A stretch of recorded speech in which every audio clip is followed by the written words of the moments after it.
All right, welcome back to Problem Solver Politics. I am your host, Cardinellis, with Cody the Oracle. Hey, everybody. And wow, the backlash on NBC over the lack of talk time for Andrew Yang has been exceptional, extended beyond the Yang gang into independent media and even mainstream media has been questioning what is going on with Andrew Yang's talk time. All the measurable quantifiers indicate that he should be treated a lot better than he's actually getting treated by people polling and raising far less than he is. What could it be is on a lot of people's minds. So, Cody, tell us what is going on. Yeah. Well, of course, last night was the November debate for the Democratic Party. And to put it simply, I thought one thing that was funny. It sucked. Well, nobody was happy. Now, particularly one issue Andrew Yang has been having at debates in general, his talk time has been pretty low for him in these debates. Now, the last time this really kind of came to a head and boiled over is when this happened, I believe, when NBC held a debate in June for the first time, when Andrew Yang, again, was barely able to speak and left off a lot of graphics. So this has been an issue. Again, I'll scroll through really quickly just while I'm recapping this. The great Scott Santon's put together a great thread with all these different individual instances. You'll notice MSNBC comes up a lot. Anyways, I have a tweet I want to show you guys. It's kind of funny to me because, now, it is a little bit rich coming from who I'm going to show you because she's also in the same boat. But as you mentioned, a lot of people are noticing that this is going on with specifically MSNBC. So we have Tulsi Gabbard even coming out and saying so much for promise of equal time for all candidates. Andrew Yang got half the time as the usual media favorites. And then here's the breakdown for those of you who have not seen for how many people got to talk in the debate.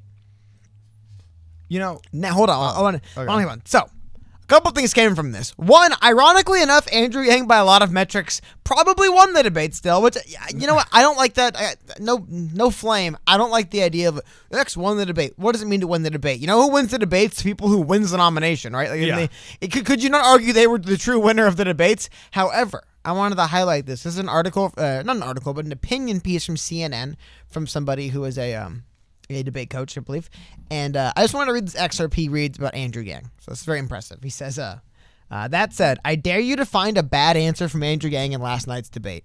Hint, you won't. He scored an A from me every single time he spoke. I've never witnessed that before. That's what I wanted to highlight, because you'll notice something. Even there, kind of the implicity mentions it a little bit.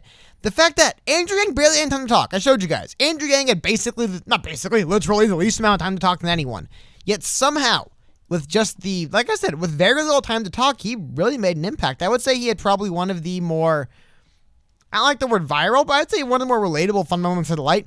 Even you, Cardin, I just assumed you wouldn't have liked this, but you said you even got a kick out of this. The quote where they said, what would you say if you called Vladimir Putin? And he said, I'm sorry, I beat your guy. And he responds. Well, yeah, because even though all of us know that the Russian collusion hoax was a total hoax, and it's a shame on the Democrat Party that they even perpetuated such a stupid lie for a while. It is now part of the American lexicon, and it's kind of a joke. Like, okay, I'm a member of the Church of Jesus Christ of Latter-day Saints, the Mormons, and yes, Governor Lilburn Boggs of Missouri signed the Mormon extermination order, making it legal to slaughter Mormons in the 1870s or the 1860s. Like, besides African-American slaves, Mormons are the only people you could legally kill, and it counted as the slaughter of cattle. So, like, yeah, that's a big black spot on the state of Missouri and the American government, right? But, I mean, I can still make jokes about it because it's, like, in the lexicon now. You know what I'm saying? And even though we all know it was a farce, this, Vladimir Putin flipped Donald Trump in the 80s and he's secretly a Russian asset, I think it's actually kind of funny that we joke about it. To me, that's a joke you'd see on South Park. Sorry, I beat your guy is a joke you'd see on South Park. Yeah, but I mean, again, just the point being, he barely had time to say anything. When he did speak, it really came across and resonated with people. And I think that's why. Now, of course, we're seeing a lot of from the Yang gang frustration. However, I don't know, maybe I'm wrong. I like to think I'm pretty in the know of the Yang gang and stuff like that. Is the British publication The Independent considered the Yang gang? Because they wrote this article during the debate saying Democratic debate. Andrew Yang ignored for more than 30 minutes before being asked a question. Dude, yeah. Breitbart came out with an article that says Yang ignored for 32 minutes. Exactly. Like I said, we have they're no friend of Democrats. We have foreign publications. Well, yeah, but My point being, yes, if you don't like Democrats, I can see why he'd be critical of them. But we're seeing foreign publications even bring up the idea that why entrepreneur Andrew Yang was made to wait for more than 30 minutes before being asked a question at the latest Democratic debate, something his supporters were quick to angrily point out. One of the lower polling of the 10 candidates on stage, they need no flame in quotes in little parentheses, the 44-year-old had to wait around 32 minutes for a moderator's turn to him. Crazy, man. It's absolutely crazy.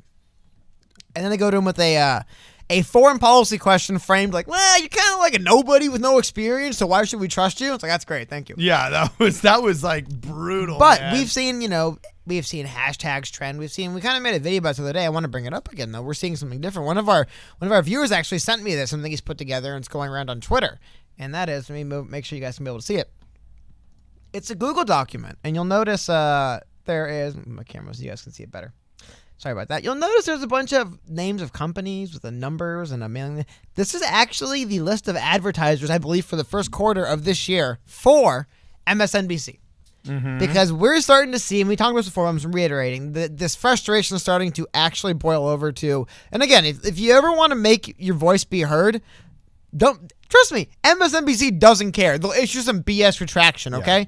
But if you make it a big enough deal for, I don't know, Office Depot, we're just like, can we work with another one of these media companies? I keep getting complaints from X about this, or I don't know. I just feel like picking up the phone and talking about money is not what these people want to do when it comes to complaints. So we're starting to see it go to the next level because people are starting to get actually upset. You pointed out from Breitbart to England, people are writing about what is going on. Tulsi Gabbard, fellow candidate. Again, I wanted to highlight Tulsi because she also gets left out a lot. Yeah. However, you know who else thought it was pretty interesting that he wasn't called on at all? Who? Andrew Yang. Oh, yeah. Now, I actually can't read this quote out loud because it's in Yang fashion, filled with profanity. But he said Yang something he said he felt great, but then it felt like, when are they going to effing call on me? The hypocrisy of MSNBC in a way just makes us stronger. I'm almost grateful. And you know what? It is a little bit of like you have to kind of be like, oh man, it's so unfortunate people write all these articles coming out to my defense when MSNBC does. It's so unfortunate when Let Yang Speak's trending all the time because it won't let me speak. But at the same time, it is, right? Like it's not how this process is supposed to work. It's not ideal. Yeah, it shouldn't be going this way. And I doubt he would choose the alternative of more talk time. I doubt he would turn down the alternative of more talk time on the debate stage. And this is interestingly a point in which I'm very much in agreement with progressives here. You know, usually these progressives frustrate me, and I'm spending my time speaking about their ideas besmirchingly on this program. But this has really been an interesting phenomenon in which I've seen liberals and conservatives just really agreeing on it. Now, your traditional conservatives are looking at Andrew Yang in this situation and saying, man, we like this guy, but, you know, conservatives are all about personal accountability. That 50% of this problem is you not interjecting, you not raising your hand and speaking. We can't control the system, so let's work on what we can control, which is you learning to interject and inject yourself into the conversation. So let's focus on you, Andrew. And then you also have the liberals and the progressives who are constantly, you know, complaining about the system. And usually that's to my annoyance when I think you need to take personal responsibility. But there is a 50% of this argument that is the system that MSNBC put in place, that is impeachable, that is guilty of doing a really bad job. Especially being the progressive cable channel, you think they'd be going after the guy that wants to give everybody $1,000 a month, you know, and wanting him to talk more and more and more if they actually lived up to their values. So progressives that are angry and saying, okay, we're not worried about Andrew Yang's personal accountability, we're going to attack the system and its advertisers. I think both are 50% correct. And in this case, both of their approaches, I think, are warranted and justified. You know, if you're a progressive and you want to raise hell and you want to kind of annoy these advertisers into thinking twice about sponsoring them, then fine, awesome, go for it. You vote with your feet and you vote with your dollars. And then if you're also conservative, it says, dude, Yang, we got to practice like debate prep more, man. Let's get you interjecting. But he wasn't asked the question for 30 minutes. I understand the candidate could do more, but there's still That's why I'm saying I'm half in both camps on there this. Is still this understanding though also at the same time of people always clown on me for this, but I'm serious. I think some of it just once again, it appeared they had actually no plan for how this debate was going to be moderated. Yeah. Steyer pointed out, equal talk time. Why did they go? Because you know what equal talk time looks like? This candidate isn't interjecting, so I'll ask him a question. If he doesn't use his time properly, whatever, we'll give him it feel like it's not being moderated in interest of fairness. It's more being moderated in interest of ratings, which I believe what's going on. Now, the reason why I bring up all this stuff, because what happens is, and I think we're talking about this right now, I guess once people are going to target your advertisers, you've lost all benefit of the doubt. But when it's MSNBC has had to apologize probably 7 or 8 times now for omitting Yang over all kinds of stuff. I'll link the article that Scott Sands put together, just all the times they've done it. Not them, but other networks. Now we're going to the next level. I don't fully believe this was intentional. However, it's what happens when you lose the benefit of the doubt. Someone put this together. I don't know if you can see this card, but... Oh, I can see it. Someone put this together right here. And you'll notice that of the 9 candidates on stage, 3 of them had a red star behind them when they spoke due to the way the camera's framed. Now, again, these are grabbed from certain angles. Again, I don't believe this to be the truth. I think it's funny. I love a good conspiracy theory. Yes, Let's go with it. My larger point I want to highlight, though, is once people start targeting your advertisers because they're so fed up with the fact that you unfairly cover not even their candidate, a candidate. We've seen, I thought it was funny. You pointed out. I saw many people on, and you know, the funny thing is the establishments will just use that against Andrew Yang. It's like, see, look, Republicans want him to speak. That's why we can't let him speak. And it's like, oh my God. Maybe people who are neutral observers just look and go, this is crazy. Why do they just ignore that guy? I forgot who said it, but someone said the way they just omit Tulsi and Yang from these discussions is insulting, which is the best way of putting it. Yes, it feels like they're just omitted from the discussions. We got to ask, whatever, here's your question. Anyway, and we'll get back to the real candidate. Because again, I'm gonna highlight this document someone put together. Let me tell you something. I mean, let me tell you something, MSNBC, they care. However, this isn't a good sign when people are starting to share around documents with a list of your advertisers and how to get a hold of them because they're so fed up with how you're treating your candidates. Well, and the bad thing for them, too, is, or one thing I'll get across, we're starting to see the end of it being a Yang Gang thing, and we're starting to see the beginning of what exactly is going on with these networks and how they cover Andrew Yang thing. I think this is something that's become practice in these networks and organizations for a while. It's just the kind of grassroots social media. There hasn't been a Yang Gang to keep fighting long enough, to fight against it long enough for normal people to come around and go like, yeah, I've watched 5 of these debates now, and they just don't let the Yang guys say anything. Even people who don't care are just like, man, now that you bring it up, I watch all these debates and he never says it. He never gets to talk. And whenever he talks, what do you know? People say things about him like he literally had no wrong answers. Every answer was great. Just from a debate perspective, not even from a policy perspective, from the perspective of just how you would want to do a debate, he answered perfectly. Yeah. I believe he brings her on here. Bold ideas suit Yang well. And when well thought out and pragmatic, they get high points in a debate. Yes, just talk to a human being and watch the debate. People who know nothing will say, yeah, that Yang guy really seemed like he knew what he was talking about and had some good ideas, and wow, I really liked him.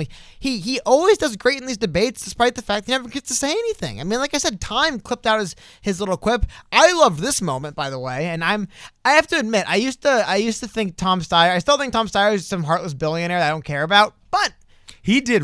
I think he did. He won a over lot some better voters this time. Yeah. Remember this moment right here between Andrew Yang and Tom Steyer? Yeah, we have a broken campaign finance system, but Tom's been spending his own money fighting climate change. And you can't knock someone for having money and spending it in the right way, in my opinion.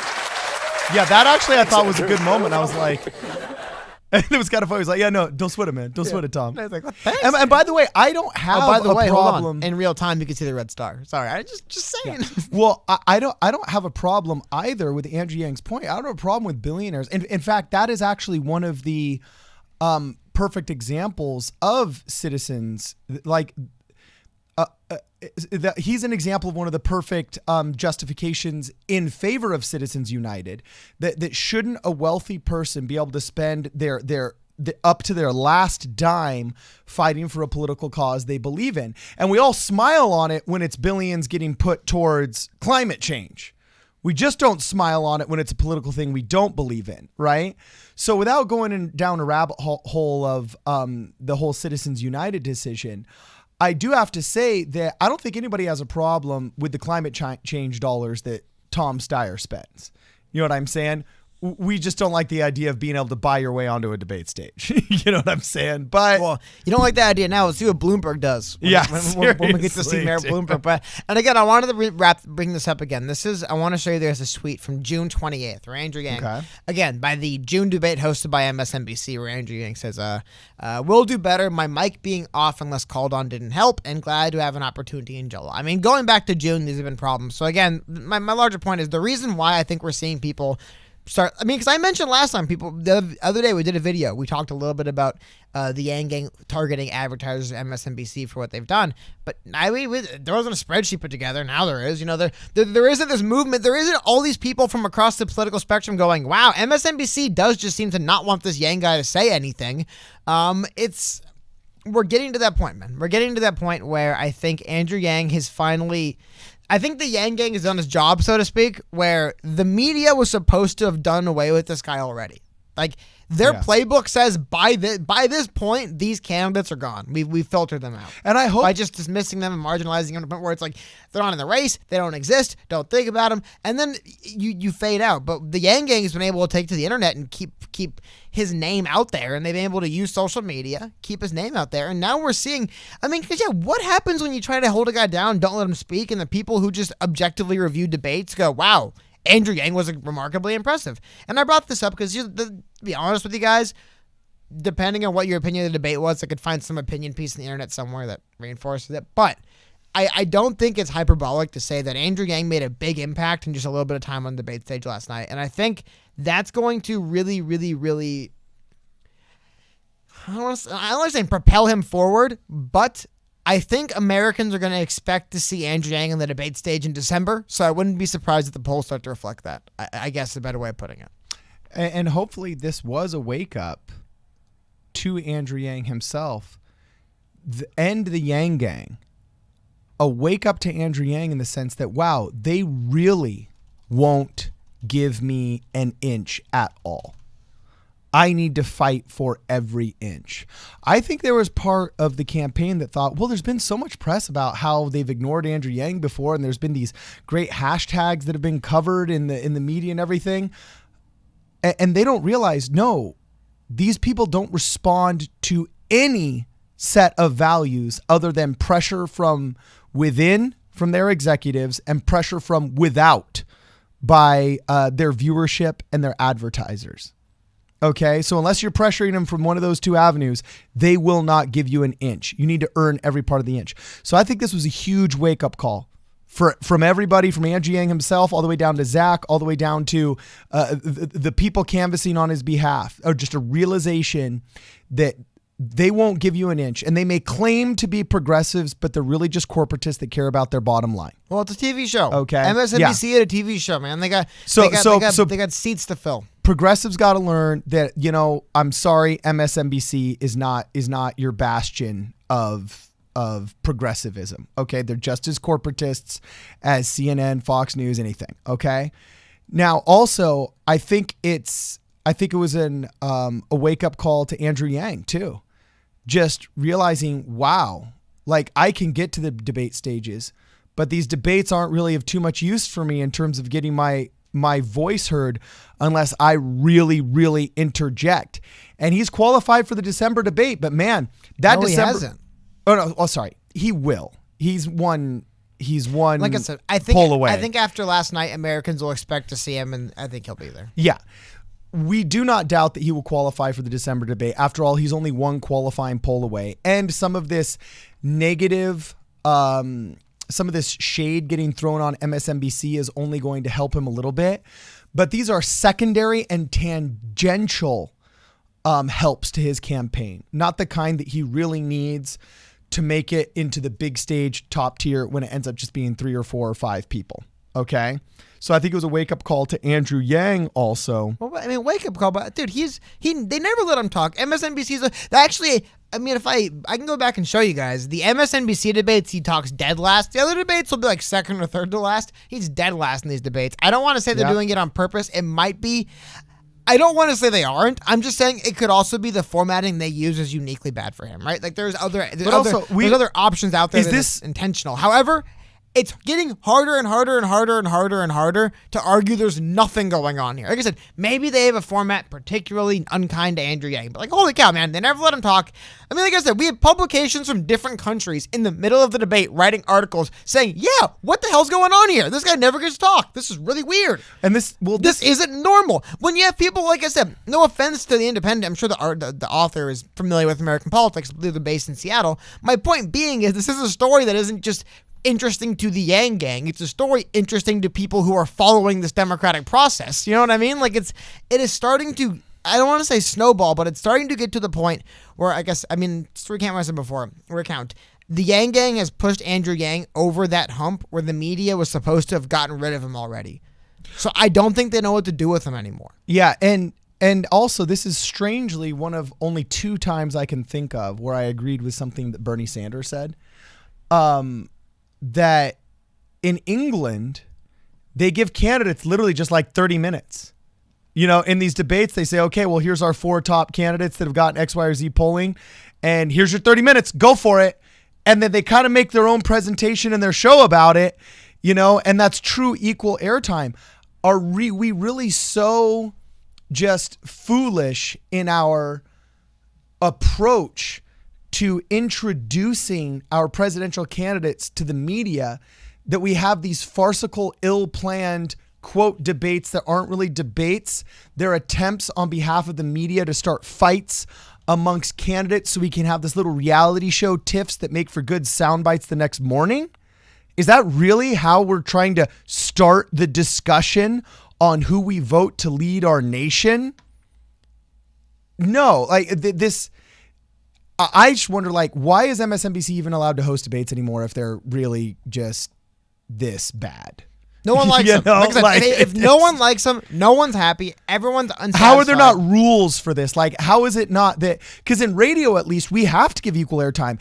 If within 90 days of an election, I know we're not within 90 days of the election, so we're out of the equal airtime slot, you know. But if within 90 days of the election, I spend an hour interviewing one of 3 candidates for city council, it can be in a local election, I have to prove that I offered in writing, whether it's via email or first class mail, I have to prove that I offered equal airtime. He wasn't the stage, right? So you know what I'm saying? Well, yeah, but at the end of the day, if they are moderators and it's not just a free for all. No, if there is somebody in control of the event, you would imagine there'd be a more equal distribution of time. Someone will speak the most, someone will speak the least. I don't think, as Tulsi points out in her tweet, it makes any sense for Andrew Yang to have spoken for a little under 7 minutes and your average spoken person to have spoken for roughly 11. It just doesn't make...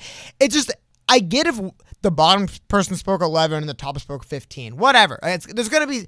Why is it this massive breakdown where you see basically everybody else than Andrew Yang? I mean, he's down there with Tom Steyer, who this is the second. Like, I think Tom Steyer, we said, had a pretty good debate. He's still figuring out what he's doing on the stage. No, he just like Andrew Yang, I think, was for the first 2 or 3 debates. You've never been on before. What are you doing? Like, I don't know, man. I think MSNBC in particular as.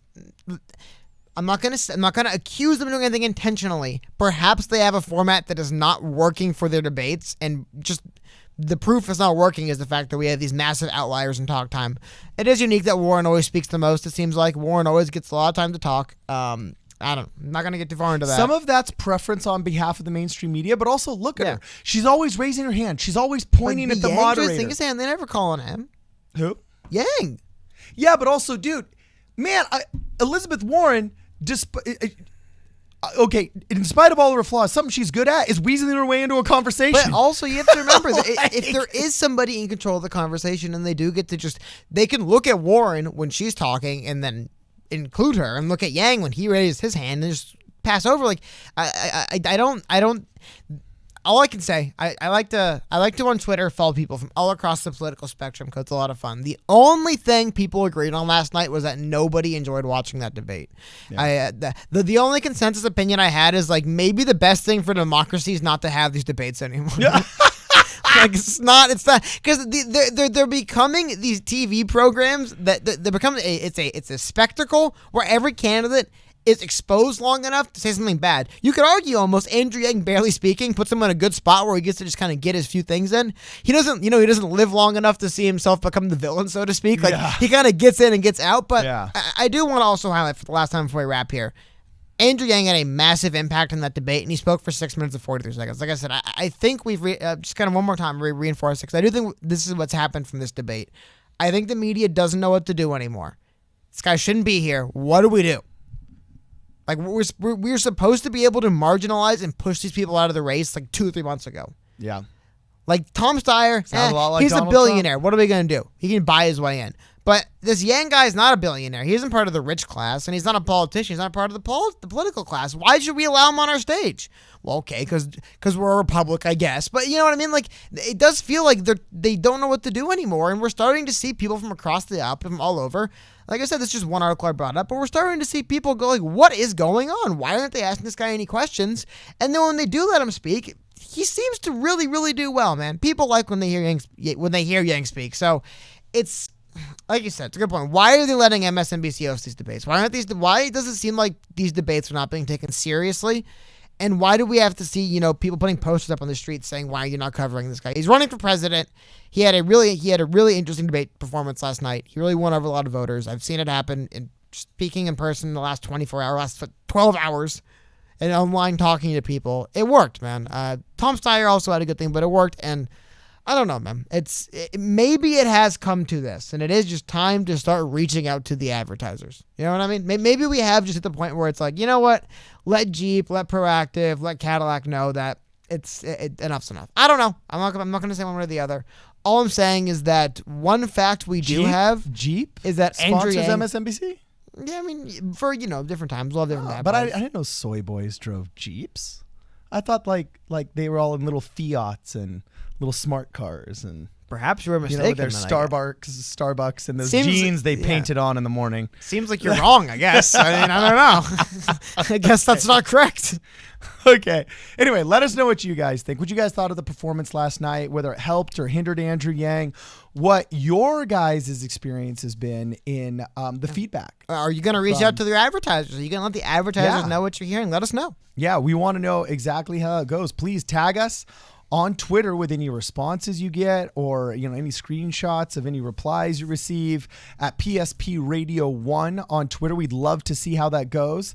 And if you just want to tell us the story, you can always call us at 1-833-PSP Radio and leave a voicemail. This is Problem Solver Politics.